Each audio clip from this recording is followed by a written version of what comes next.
Dion, it's Friday morning. You know, Fridays are usually pretty chill in the college basketball world in the summer. It's August 1st. I'm on my second coffee. I was feeding my baby boy a bottle at 7 a.m. this morning and expecting a very leisurely, casual day. I set a tea time in the afternoons. You and I'm ready to rock. And to what do my wandering eyes did appear but Trey Holloman at Moneyball?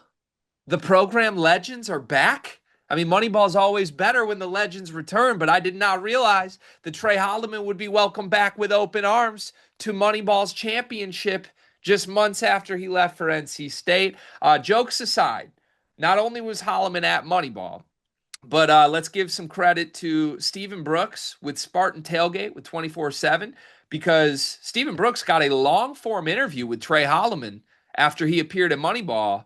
And as far as I can tell, this is the most direct that Trey Holloman has been about his departure from Michigan State. He spoke in great detail about how this decision to leave came about. And he still has a lot of love for Michigan State. I'm going to read through a lot of quotes from this interview, but make sure you go subscribe to 24/7, support Stephen Brooks, read the full article because it's a great bit of reporting here. Let's start with this. I mean, Stephen Brooks got right into it. First question of this interview. Let's just start with why. Why'd you leave Michigan State? That's what people want to know. Trey Holloman said, quote, I guess it was just time for me to go do what's best for me, for my future. I felt like stepping away was what was best. Stephen, great reporting, responds, what were you looking for when you say what's best? Trey Holloman says, quote, probably just a better opportunity to showcase what I can fully do. Trey Holloman goes on to speak to how hard it was emotionally. He saw the negative response, but that people like Mateen Cleaves, Travis Walton, Steve Smith reached out to show him some support. This was interesting from Trey. He said, it wasn't really seeing like something else. I wasn't seeking it out. It was just what was best for me to make some real money at the pro level. So I just felt like moving on was that. Steven asked a question which I think confirms what many Michigan State fans have suspected at times. He asked, was it about playing more point guard? Is that what you're getting at? And Trey Holloman said, quote, yeah, for sure. And then after the season, that's when I talked with my mom and made my decision. When asked, how did the conversation go with Coach Izzo? Trey Holloman said that conversation was just telling him how I felt. Coach told me how he felt.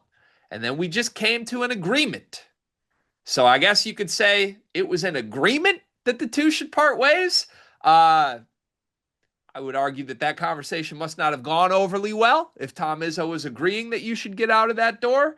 And then very interestingly here, Dion, he was asked, how much did NIL play a factor in your decision? Trey Holloman said, quote, none. None. Literally none. Because what I got there, I could have got here. I'm going to add one last quote from this. Again, this is such a good interview. I feel like I'm reading the entire thing, but there's a lot of tidbits here, a lot going on here. Lastly, when asked, what would you tell Michigan State fans that weren't in your shoes but were mad that you left? What should they know about your decision-making process? Trey Holloman ended with this. He said, quote, they should know that I love it here and that I didn't want to leave, but I had to leave. So let me summarize this again quickly. It was about playing point guard. It was not NIL. He could have gotten the NIL here. Tom Izzo and him agreed this is what should happen, but he could have gotten what he's getting from NC State at here, even though Tom Izzo agreed. And he didn't want to leave. He had to leave, but they agreed. And it's not about the money. It's about playing point guard. Can you help me make sense of all of this? I'm confused again. Uh, I think it's all crazy. I think the most I don't want to say like damning, but I guess I don't really know another word for it. The pro aspect to it, are we like 100% sure like going to NC State's going to get you to the pros like more than Michigan State will? Like that feels crazy to me, right? Like who's the last NC State or even Will Wade player to play in the NBA? Is it like Cam Thomas maybe? You'd have to look at Will Wade guys, and it would be like, yeah, he had the the LSU team a couple years ago with like three or four good guys on them. But even then, like outside of Cam, nobody really hit in the league.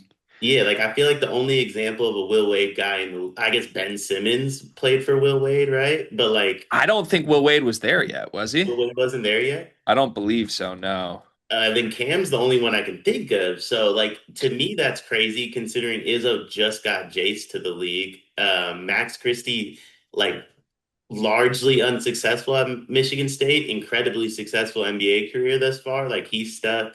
I mean, the list kind of goes on and on. Like, I believe Cohen will get some shot in the league. And there's other guys that Michigan State is going to bring in that have that potential too. So that felt crazy to me. I understand wanting to play point guard though. Like if you believe in yourself at the pro level and you're Trey Holloman and you are Trey Holloman's like, I guess, size, at 6'2", you have to play point guard, right? To showcase what you can do for a pro level. And that's not just NBA, that would be Europe too. So I guess I can understand that aspect. I believe Izzo agreed because when Trey Holloman came into the office and said, "Hey, I want to play pros. Can I play point guard?" Izzo probably said no. And I think that was the agreement was like, no, you're not, I'm not gonna like ruin my team so you can play point guard to play at the NBA when like it's probably just not gonna happen.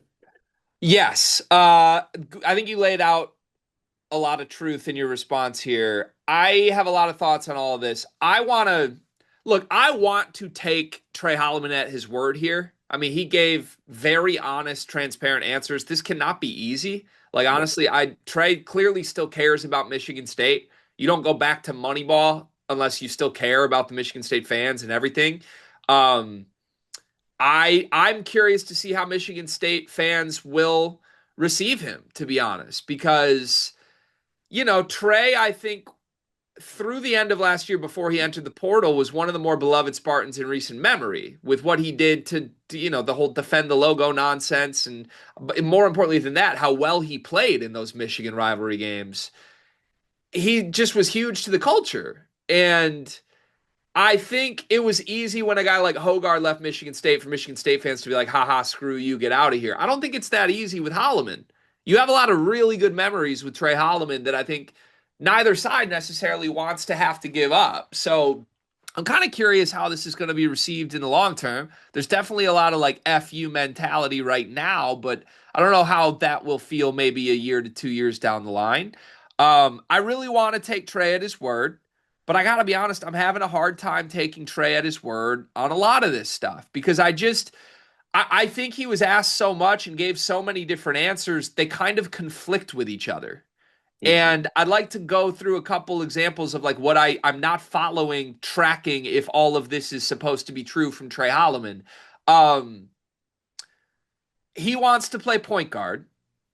He didn't want to leave, but he had to leave. So I'm assuming that means I had to leave to play point guard, but I could have made what I'm making at NC State. Is that what he said? He said basically it's zero part about the money. If I wanted to, I had that money from Michigan State. That confuses me because why wouldn't he take it? What was Tom Izzo basically was Tom Izzo going to pay Trey Holloman what Will Wade was going to pay him at NC State to play shooting guard? So we're supposed to believe all of this is just Trey Holloman's like, I didn't want the money I'm making now to play shooting guard. I wanted it to play point guard. That doesn't make any sense to me. I don't think Tom Izzo would pay him what he's making at NC State to play point guard. Now, that doesn't mean the decision was rooted in NIL. I'm not trying to say it is. But just simultaneously, if he's saying the conversation with Izzo ended at a point where they both agreed, that doesn't mean Tom Izzo's offering him what Will Wade offered him to play point guard, right? Like fundamentally there's some sort of disconnect there, and I don't feel like it's making sense what's coming out of his mouth. Maybe he isn't making that much at NC State. Like maybe that's what he was insinuating is like everyone thinks I got like a big bag, but maybe Okay. I really didn't get that much at all. Like that was if there was one. because I feel like we're both going about it from the standpoint of we want to believe what he's saying. You know what I'm saying? And I Right. think if that's the path we want to go, where my brain goes is like, I'm making the same amount I made last year. I'm doing this so I can make more next year at the pro level, right? Or have some opportunity to make money at the pro level because I'm just going to throw a random number out there. I have no idea how much Trey Holloman's making. Let's say he's making $200,000 in NIL this year. Hopefully, I'm sure it's probably a little bit more than that, but like $200,000. If I'm Trey Holloman, I have $200,000 offers on the table. One is to be a 6'2" shooting guard. The other one's to be a 6'2" lead guard. I would take the one where I'm the lead guard because like that could potentially make me more money down the line. Yeah. Okay. I now just to close the loop on it and reference this, the report at the time was that Holloman was getting seven figures from NC State, above seven figures. So I just still don't believe that was on the table from Tom Izzo to play shooting guard. I don't think it was. I don't think they got Trey Fort for that much. So look, I don't know. We'll see. But regardless, if we take him at his word, it wasn't about NIL. Okay, it was about playing point guard. I feel split on the whole point guard thing, but I have two thoughts here. Let's put ourselves in Trey Holloman's shoes first. He's not wrong for wanting that. Like I sit here and I think you think about guys Trey Holloman has played with. Jaden Akins played 4 years at Michigan State, gave it his all. Did everything he possibly could. Kid that grew up a Michigan State fan, wanted to die for that program. What's Jaden Akins going to do next year, Dion? I mean, I might need a new car so you could sell me one. Jaden Akins was never put in an on ball role at Michigan State. He became a spot shooter by the end of his career. And by then, his game, I mean, I'll call it what it is. I don't think he developed. I don't think he developed at all. He's a good defender, but Jaden Akins, the guy that left as a senior, was not all that different than the guy that came in as a freshman. Clearly, Jace Richardson developed very quickly. But again, part of this is that Jace Richardson wasn't on the ball a ton last year. So if you are Trey Holloman and you watch two of your teammates, one who is in the NBA and one that gave 4 years to a program and didn't end up hitting the goals that he wanted, you are much more in the Jay Nakins line than you are in the Jace Richardson line. You're running out of time here. Do you want one more year of the Jay Nakins trajectory where you spot up off of Jeremy Fears? Or do you want to try and see if you are capable of more? And that's the elephant in the room with the way Tom Izzo has built the current era of this program around Jeremy Fears. I've gotten shit on for calling it out in the past, but I think it's pretty clear at this point. I don't, even if you love Jeremy Fears or like playing with him in general, I don't know how much other guards are going to enjoy their role playing off of a ball dominant Jeremy Fears if you think that you're capable of more. I'm not saying Trey is or is not capable of more. In fact, from the Michigan State side of things, there's a level of delusion with Trey Holloman that we need to talk to in just a moment. But if you put yourself in Trey's shoes, you can understand the decision, right?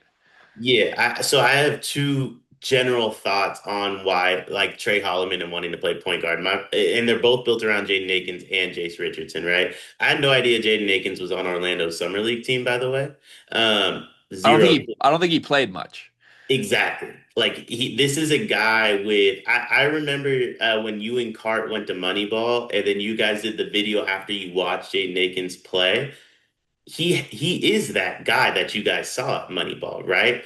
But he didn't develop into that at the collegiate level.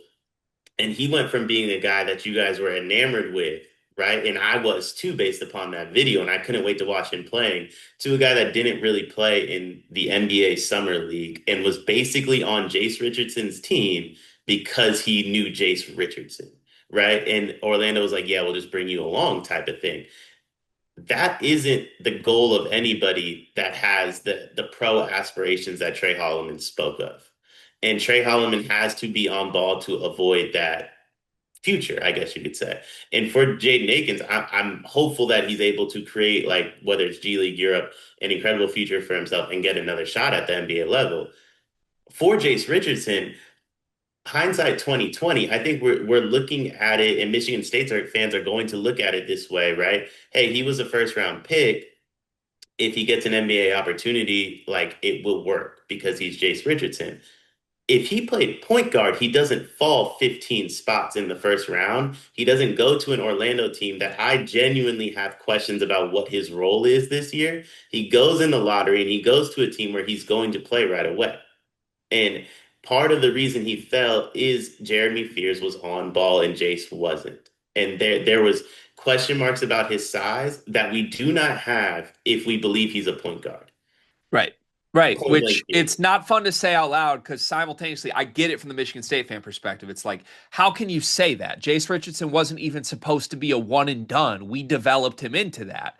To an Sure. extent, you absolutely did, right? It's a weird dichotomy of like he was ahead of schedule, he was a first round pick. That's a smashing success for Tom Izzo and Michigan State. At the same time, the kid was so damn good and so ready that if you did use him more on ball, he might have been a top 10 pick. And the metrics from summer league would reflect that. He played point guard in summer league. He was the most efficient player in summer league. So again, if I'm Holloman, I just played a year with Akins, who was awful by his senior year, couldn't even make a shot, and was only asked to make shots. And then Jace Richardson, who's incredible and still probably felt like he wasn't asked to do everything he's capable of. Trey's got to be like, man, I don't want one more year of that. Now let's flip this to the Michigan State side just quickly because I feel like we've just laid out like Tre Holloman's 100% correct for this. And listen, from listening through his thoughts on all of this, you got to realize, and this is abundantly true, part of what was beloved about Tre Holloman at Michigan State was that he's a delusional sicko, right? I mean, that was channeled for rah rah Spartan dog woof woof, I'll bite your head off, and everyone loved it. Now we're gonna channel it to the wolf pack. And what noise do wolves make? Do they howl? I don't know. He just I think everything he does in and out of basketball is on the edge of sanity. And I don't mean that in a negative way. I love that. I like my guys with a little bit of crazy in them. Like I'm a fan of Tre Holloman's strictly because that's sort of how he's wired. I love that. But I think his whole approach here to be rooted in what's going to set me up for my NBA career best has a fundamental, misunderstanding of where his career is headed. And if I'm wrong on this, I will put my hands up and applaud Tre Holloman for betting on himself. But even if Tre Holloman plays a full year at point guard, I don't think he's getting drafted. And that's why, to me, for him to say, hey, I got to use my final year to set myself up best for my future financial career. The way I was interpreting this move was I need to use this year to make as much money as I can because I'm probably not going to be in the NBA, right? That's what I would do. That's what I think is rooted in the reality of Tre Holloman's future career. But Tre Holloman is on record here saying he believes he's an NBA player, and that's why this decision was made. Put yourself, we just did the Holloman thing. Now put yourself in Tom Izzo's shoes. Tre Holloman walks in your office and says, Coach, I got 1 year left. I'm an NBA player. If I play point guard, the world will see that. You going to let me do it or no? If I'm Tom Izzo, I'd be like, Trey, no, absolutely not. And that must be how that conversation went and how they came to terms, you know?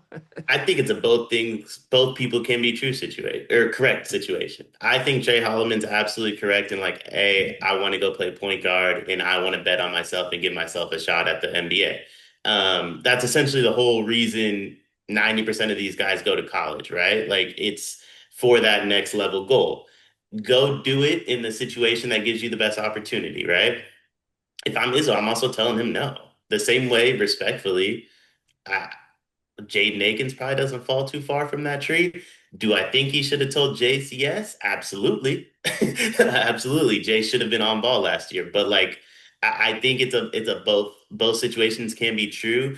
I think Jaden Akins stuck around in a spot that ended up hurting his NBA chances, but made him like I guess you could say like a Michigan State legend. And I think Trey Holloman is hopeful that he can continue to be a Michigan State legend while also getting his opportunity elsewhere. And obviously, the first part of that is is up to Michigan State fans and the culture, I guess you could say, to determine if he's going to stick around within it. But I think it's a both people can be correct situation. If I'm Izzo, I'm telling him no too. Yeah. Also, like to be clear on the Aikens stuff, Aikens did not even come close to like earning NBA looks. So I don't want to put it all on like Michigan State killed his development. Aikens No. was horrid in his last year. There's a two-way street here. But yeah, I don't know. It's one of those things. The more transparent we hear, and I give credit to Trey Holloman for honestly showing face. He's a braver man than me. If I left in the fashion that he did, there's no way in hell I'm going back to East Lansing in the first 12 months. Like he is handling this as maturely as I think anyone can. Um, I feel like the more he talks about it, we can understand both sides. I understand why Trey did this. I understand why Tom Izzo laughed at it and said, "Get out of here." And maybe that's not even what happened. I guess the reveal from this is like I wanted him saying I wanted to stay, but I couldn't. And Tom Izzo and I agreed on what was best here. Like that was not what was revealed to us when he first hit the portal. It was like, wow, Tom Izzo's getting duped here. Maybe in the end, that's not what happened, and Tom Izzo pulled away wisely, probably from what Trey Holloman wanted. We'll see. Shout out to Stephen Brooks for the reporting. It's going to be interesting to see where this goes this year.